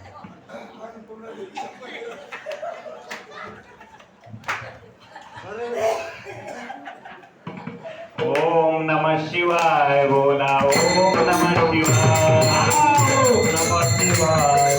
ओम नमः शिवाय. ओम नमः शिवाय बोला. ओम नमः शिवाय. काय काय? ओम नमः शिवाय बोला. ओम नमः शिवाय. ओम नमः शिवाय बोला. हर हर महादेव. हर हर महादेव. ओम नमः शिवाय बोला. ओम नमः शिवाय. हर हर महादेव. बोला. ओम नमः शिवाय. ओम नमः शिवाय. महादेव. नमः शिवाय बोला. ओम नमः शिवाय. ओम नमः शिवाय बोला. ओम नमः शिवाय. ओम नमः शिवाय बोला. ओम नमः शिवाय बोला. ओम नमः शिवाय. ओम नमः शिवाय बोला. ओम नमः शिवाय. ओम नमः शिवाय बोला. ओम नमः शिवाय बोला. ओम नमः शिवाय. ओम नमः शिवाय बोला. ओम नमः शिवाय बोला. ओम नमः शिवाय. ओम नमः शिवाय बोला. ओम नमः शिवाय.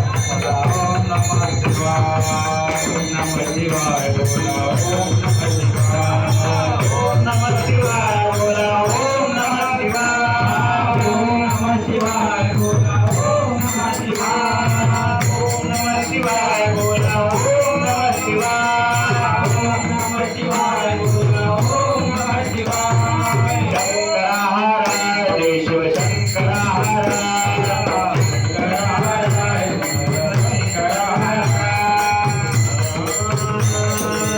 शंकर हर जय शिव शंकर हर.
मी शिवाचा देव माझा देवाचा जीव माझा देवाचा शिव माझा मी शिवाचा शिव माझा मी शिवाचा जीव माझा देवाचा जीव माझा देवाचा शिव माझा मी शिवाचा शिव माझा मी शिवाचा देव माझा देवाचा जीव माझा शिव माझा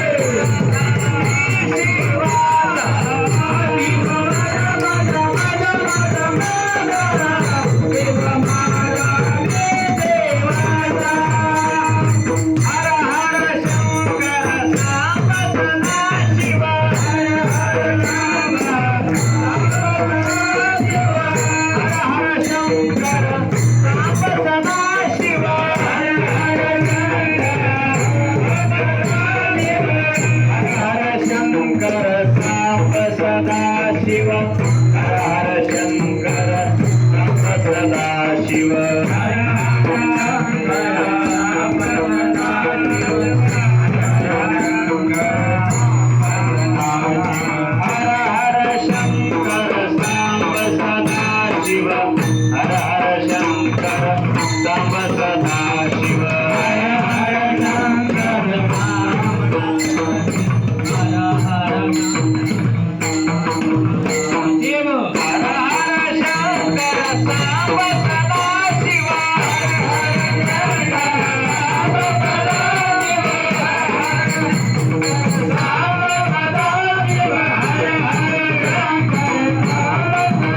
देव हर हर शंकर सांब सदा शिव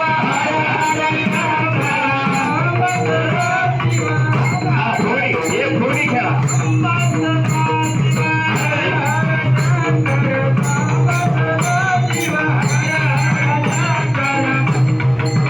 फुगडी खेळा फुगडी एक फुगडी हा बालाजी महाराज आणि आमचे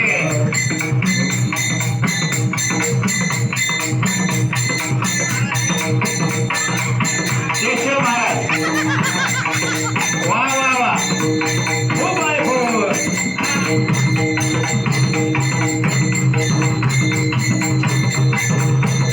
जटाटवीट गज्जन प्रवाह पावितस्तरि सदैवलं जलंबितं भुजङ्गतुङ्गमालि दमट्टमट्टमट्टिनादमट्टनादमट्टव जकारचन्द्रताण्डवं तनोतव शिव हरि हरि ॐ नमः शिवाय ॐ नमः शिवाय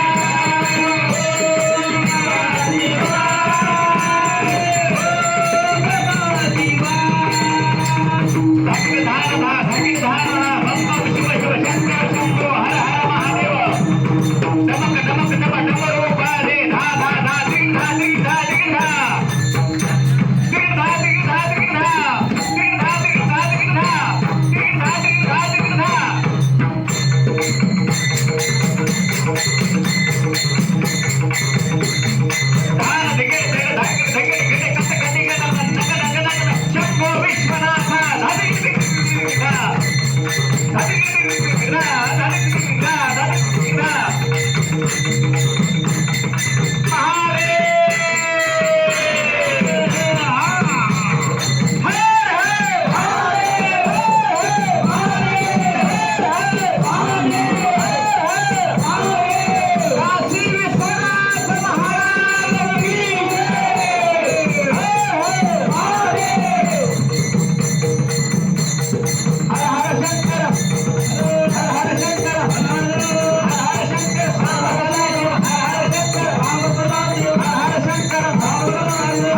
कैलासामध्ये चाललेला आहे.